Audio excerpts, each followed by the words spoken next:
Welcome to the Queen's Couch podcast, Resilient Voices, International Women's Day special podcast series.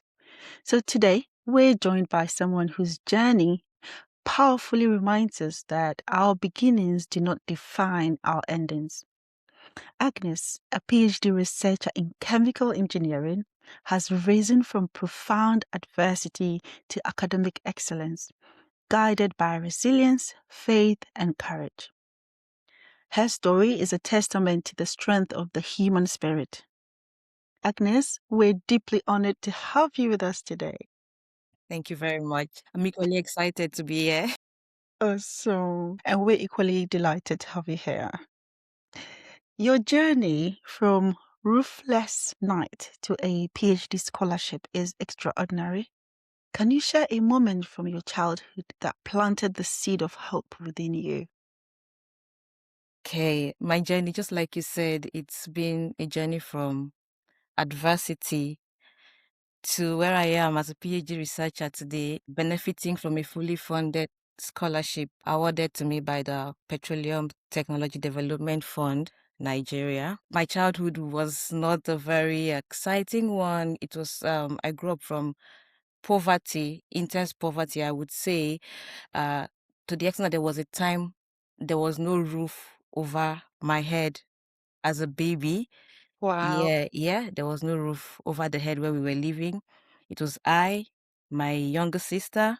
She was still a baby. Yeah, I Mm, think I was about 5 years, yeah. and then she was yeah. Wow. That's very Oh young. no, about 7 years, sorry.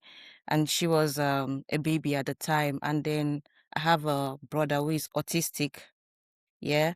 And I had just lost a brother too, but that was before the birth of my younger sister. And then we had no place to go, so we moved in to a building where that was owned by the school where my mom worked for. She worked as a teacher, but by then she had just started as a teacher, so she wasn't like a new teacher. Her salary wasn't Mm, much at the time. And then the school wanted to renovate. It was a building, an abandoned dormitory. So they had these dormitories that they were no longer using.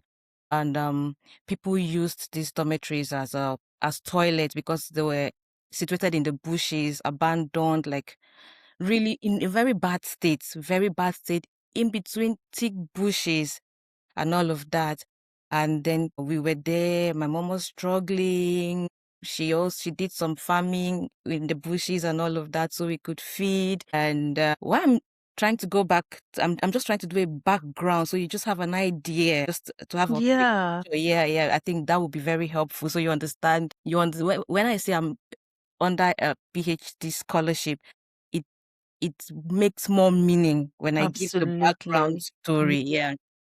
And then we were there, bushes. There was no toilet. My mom had to dig a pit in the bushes. So when we Wow. use those pits and then they are filled up, she covers it. My brother was autistic. He's non-verbal.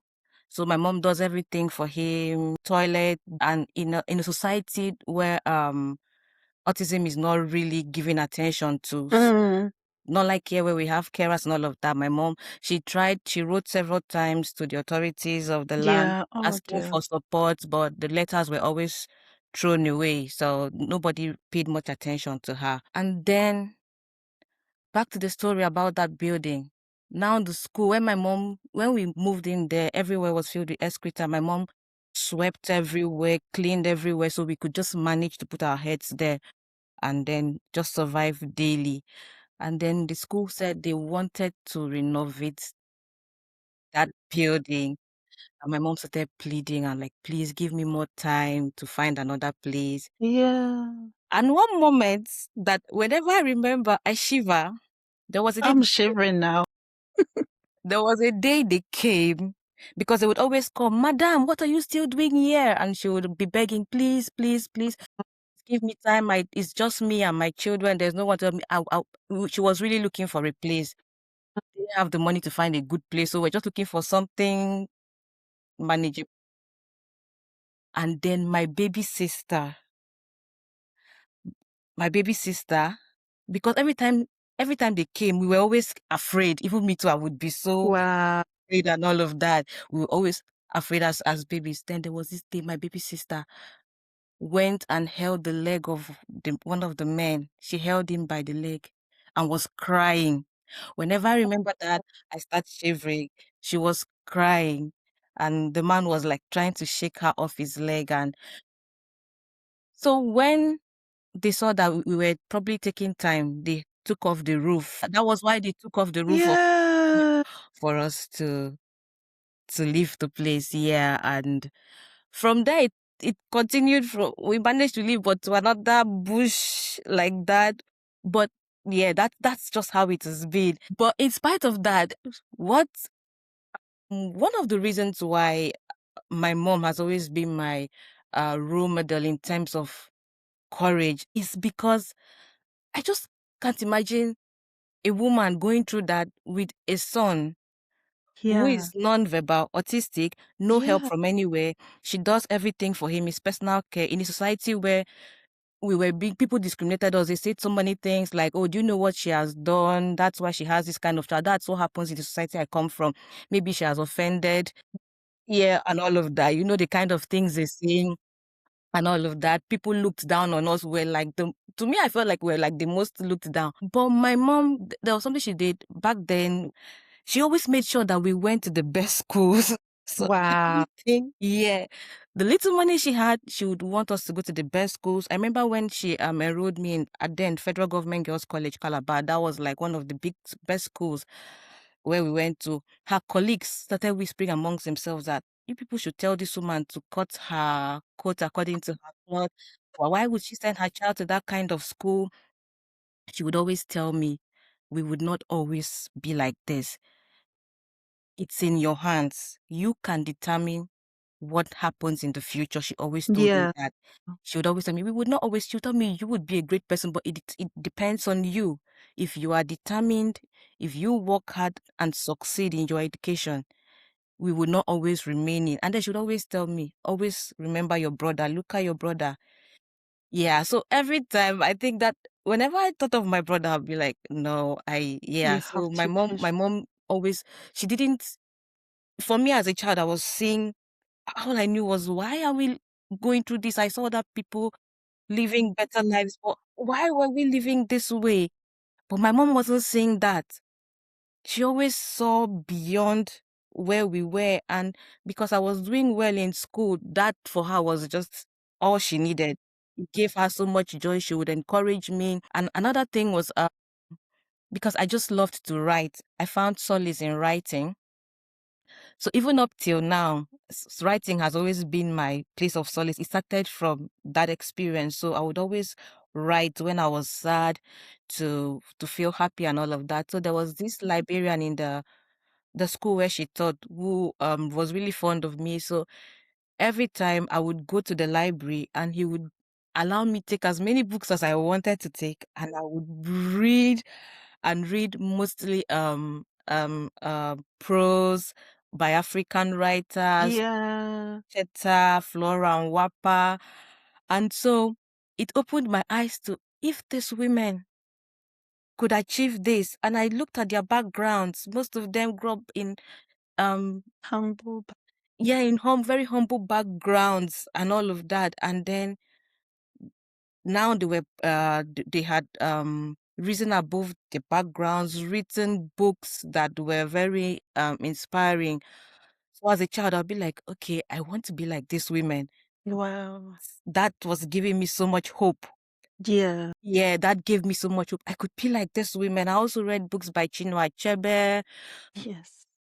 Ngugi wa Thiong'o. Yeah, lots of African books I read. I love them. Yeah. Yeah. Cyprian Ekwensi, Wole Soyinka, so all of those. And then as I grew older, Chimamanda, I was like, okay, I could come out of Yeah. where I am. Yeah. So that was just one of, I'm just trying to give you like It's background. this is like a transfixing moment here in your journey. So humbling I just from want the to mention beginning. something too that happened.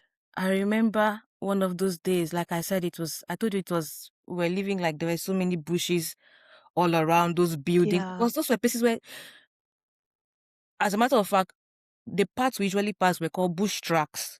Wow. Thick bushes, yeah. They call them bush tracks. And this was a boys' school. Dear. I remember one day, I was still a child, I was just by the veranda, and I saw a young man. He was beckoning on me to come. I was a child. But I remember my mom always told me, don't talk to strangers. Yeah. No one calls you, don't go. I kept asking me. So I started moving backwards till I ran inside the house, locked the door. And then because I had a relative who lived with us too at the time, Yeah. quickly told her that there is a young man Yeah. outside. So she quickly went to check and the person had gone. And till this Gone. day, I asked myself, what if I had, maybe as a child, innocently Mm-hmm. gone? I, there are things you remember and then you shiver. You Like, shiver. Yeah. Yeah. And in the moment, you took the right decision. But when you look back, you think, oh, that was quite a scary time. that was You don't quite know what could have what could have happened if happened. you, Yes. yeah. And you've shared that seed of hope being firmly your mom and her strength, despite the challenges, how she kept looking into the Yes, she future did. she believed in, which was not then in existence. Yeah, it wasn't, but I don't know how she always, Yeah. yeah, she always, I don't know. I don't know because, I always feel like no matter how I try to explain it, you can't really see exactly. Mm, It was just, how dormitories are, it's just a long building yeah. where they had used and then they were no longer using it at the time. So people would maybe go there, pass feces and because we didn't have a place, my mom washed all the feces, but you could still see the marks of the feces on the floor. Yes, you could still see. Yeah. Yeah, because that was not, so for some of them, you couldn't just wash them out completely. Yeah. And it's such an unhealthy environment for a Yes, child. it was. But then it And was I not like remember by choice. There was no other the, choice. there was nothing she could do. There was really nothing she could do at the time. And then my brother was sick. He still Yes. suffers from autism. She was and is still his main carer. As I grew older, I Yeah. began to help her take Yeah. care of him too. So as a child, I started taking responsibilities that Very quickly. ordinarily I was too young Yeah. to do. I took care of my brother, I would help my mom, would feed him because we have to do everything for him. Yeah. I have to say, I applaud you Thank you so greatly much. Thank you. and your mom for that seed of hope because it was that little sense of despite all odds, and those all odds, right? Yes. I think it's always good to take a moment to appreciate these pillars that we do have in our lives. Yes. True. Thank you so much for Thank you. sharing such a vulnerable story with us. Thank you. I'm sure others will say yes, they will just picture what they've also carried and gone through and hope it strengthens those that are still on that journey at Yes. that That's point. that's why I love to tell my story because I just want other people, especially young women, to know that those dark nights, they are not there forever. No, It's a phase yeah, that will pass, but trust me, they are there to strengthen you. If you look at the processes that gold has to go through to come out, yeah, yeah, and then it comes out and everybody wants gold. The refining processes, the heat and everything. One of the reasons I can say I've authored books that have been used in the universities you're right. by schools in secondary school, secondary schools in Nigeria. Wow. Those books were not because I just woke up happy and started writing books. They were my experiences. I remember I was on a call with a friend a few days ago, and then I told her that, do you know, when I'm sad, that's when I write. And she was like, Yeah, you write when wow. you're sad? And so then someone told me, I think I should be making you sad. I said, no, no, no, no. So, but the point I'm trying to make is that those books were born out of my past. I found solace in writing. I started writing books that if you read, most times when you read my books, you can have a glimpse into my story. And then now these books have become they've become emblems of hope for young Yeah. people. I remember there was a day I entered the university in Nigeria, University of Calabar in Nigeria. I was just walking on my feet, and I passed by the Department of English and Literary Studies, and I saw some young people. They just walked up to me. Your face looks familiar.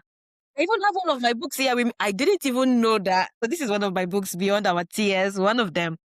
We should definitely promote that. Yeah, Beyond Our Tears, this is one of them. So I've authored, is it six books? Yeah. And then, so she said, one of them, she said, your face looks familiar. I was like, okay, you are the author of this book. We used your book. She was like, thank you so much. Thank you, thank you, Uh, thank you, thank you, thank you. I was like, That's okay. so beautiful. But I couldn't have written those books if I had not gone through what I went through. But I just felt, yeah, when you're telling stories, you forget some. But I just want to say this one. So that, Yeah. yeah, I just remembered it. Sorry. So we did, we because we did have access to water, like clean water, the boreholes were a very, very, very low. We had to go through those bush paths. I told you, go through it very long.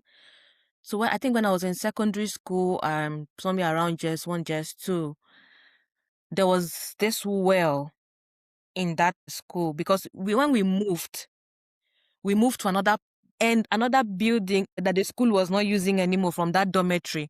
So there was this really deep borehole, sorry, not borehole, well, very, very deep, that had iron steps that were already rusted. And because sometimes you go to the borehole, they say they don't have water, they were really far. I had to walk long distances to those boreholes. I was still young, secondary Korean, school, just yeah. when I was about 10 years old. I'm not exaggerating. I would go with 25 liters, gallon of 25 liters. I would climb those steps. The well was deep, Oh, into deep, deep, deep down those wells. And there were snakes inside those wells. dear. I would climb deep, fetch water, and then lift those gallons up to the top of the well, and then I'll climb out of the well. Those are one of the memories that when I remember, even when I talk about it to my mom this day, we both do like this, like we And shiver. there were Like snakes in the there water, were snakes in in the that well. well. Yes, there were snakes living there, Jeez. and those iron, what if they But gave you had way? to use that water. We had to use the water, And then you have to climb those rusted. rested iron, because at the time the relative who was living with us had left us. So now I but don't understand. forget my brother. He's older than me, but he's not well. Yes. Yeah. I had to take up responsibility, and it Yeah. was my younger sister and my mom. Dear.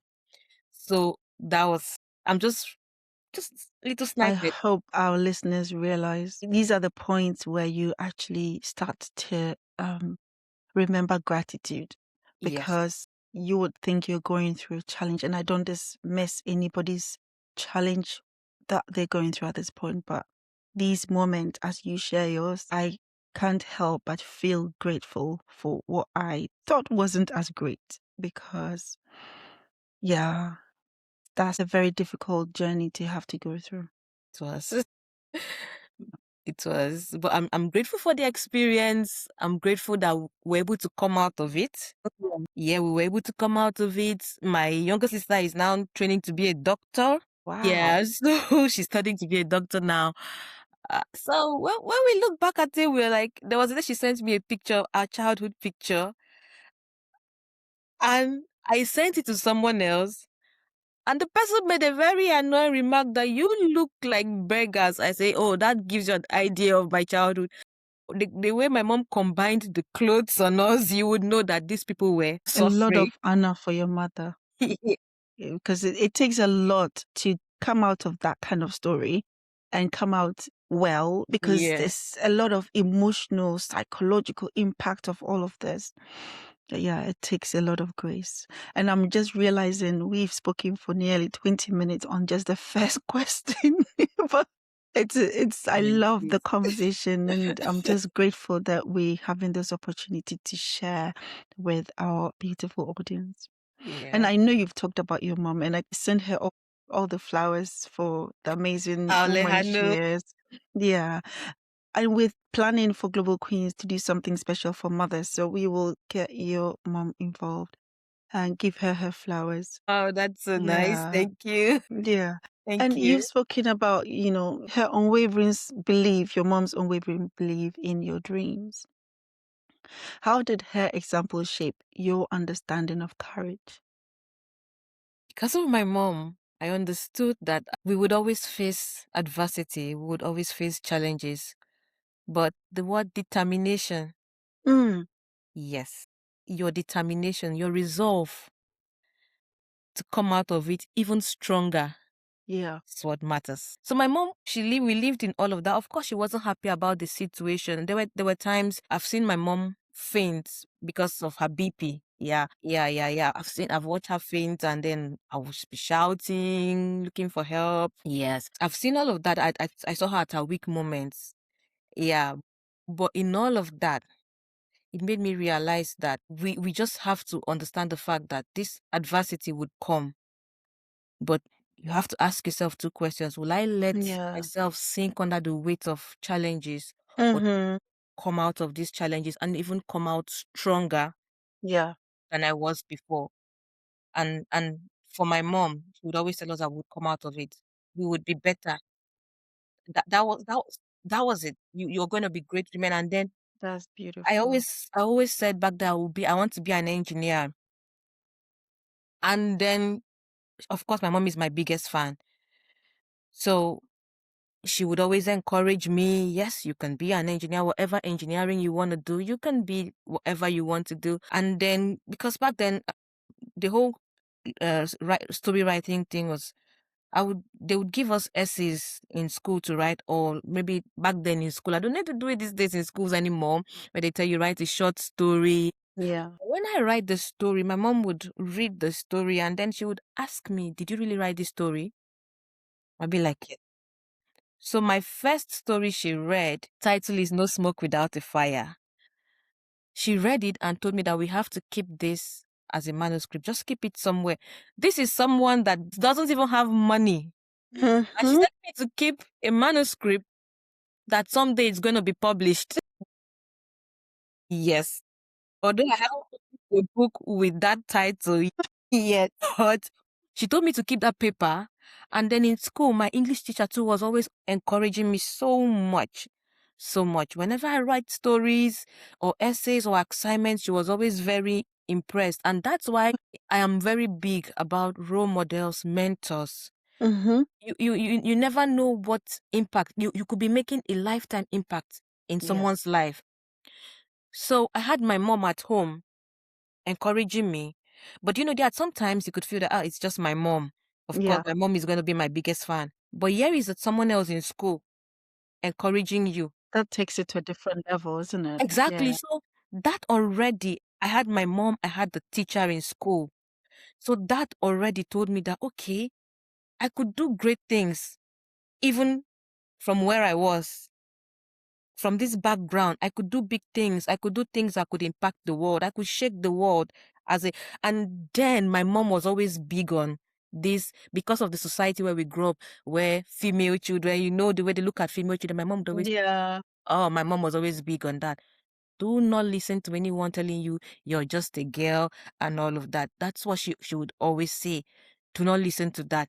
You can do big things. You can whatever the other gender can do, Mm-hmm. you can do. Yes. She Yeah. told me there is nothing, your gender doesn't limit you. Because you are a female, that doesn't limit you in any way. So Yeah. in my head, I'm having these voices that are constantly reminding me that you can be that great woman you see yourself to be. And And you're doing it. thank you so much. Thank you.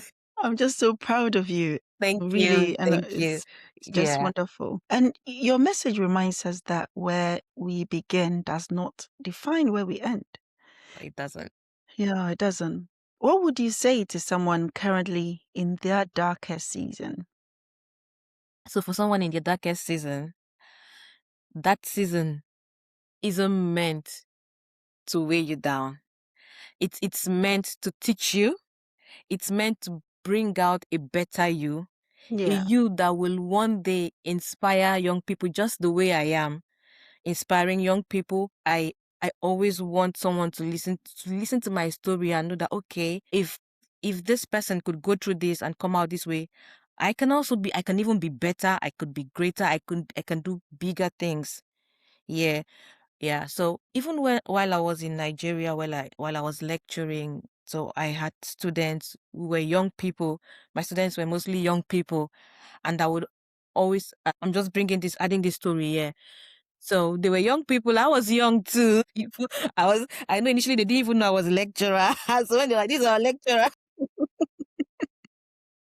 So, and I would, after the lectures, I would spend a few minutes, encourage them and all of that. And then, do you know what gave me so much happiness?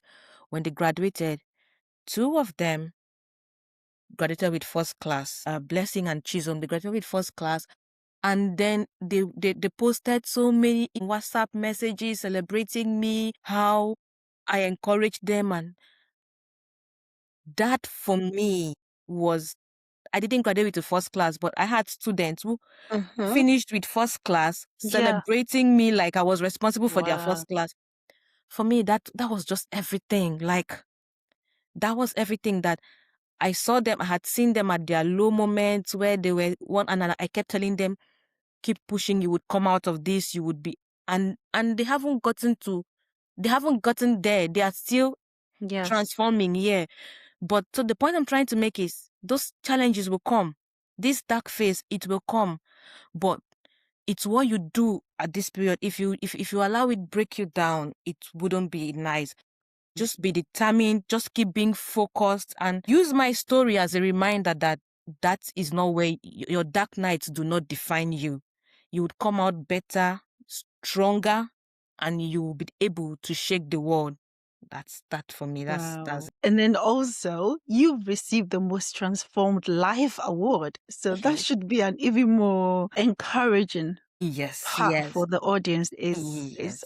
Is just formidable. Yeah, yes, yes. What does transformation mean to you? For me, transformation is it doesn't stop for me. It's a continuous process for me.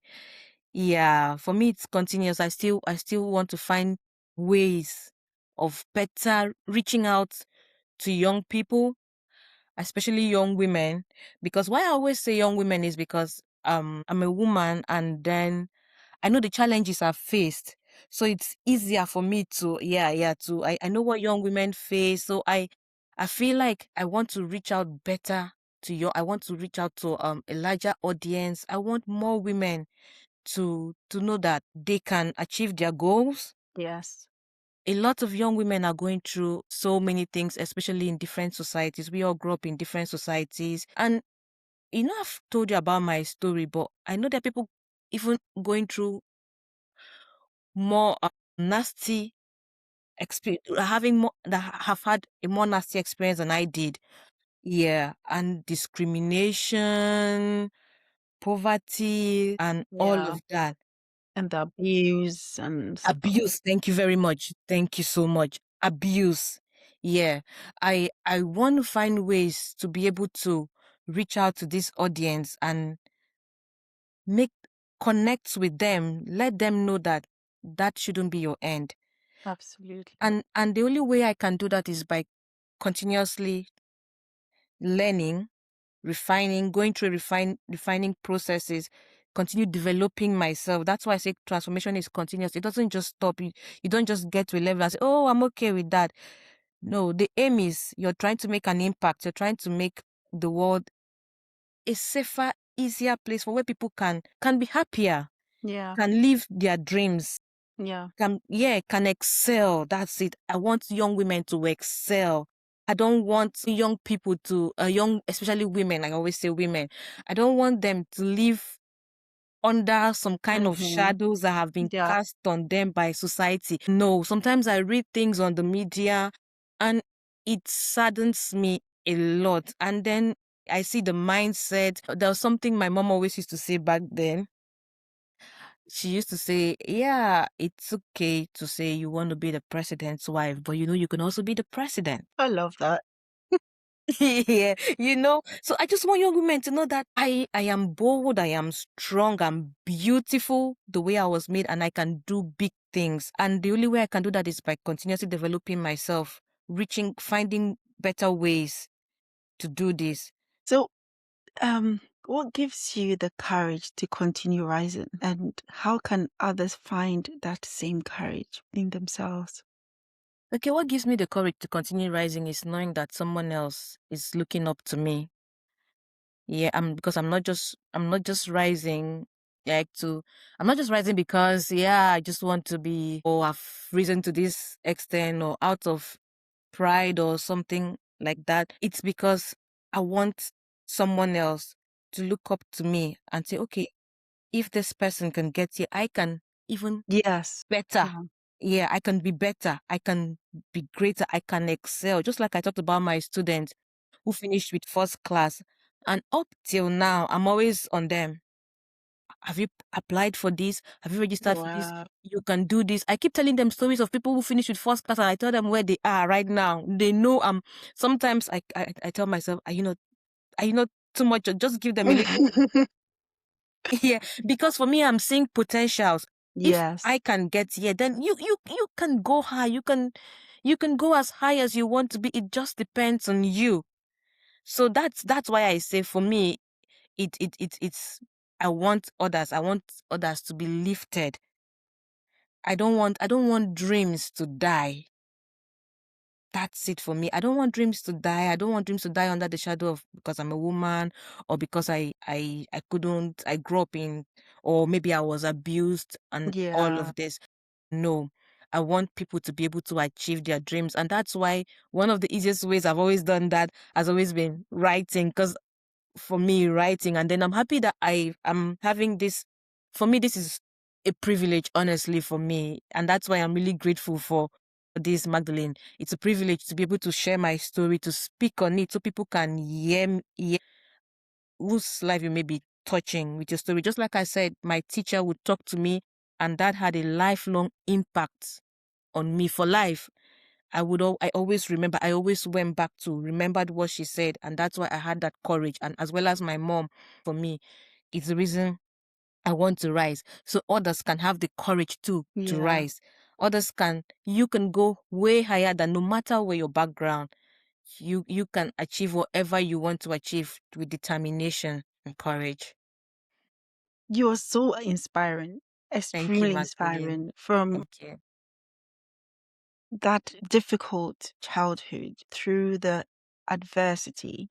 Your humility is humbling and Thanks, inspiring. Magdalene. I Thank you really want so to much. say thank Thank you for you. sharing.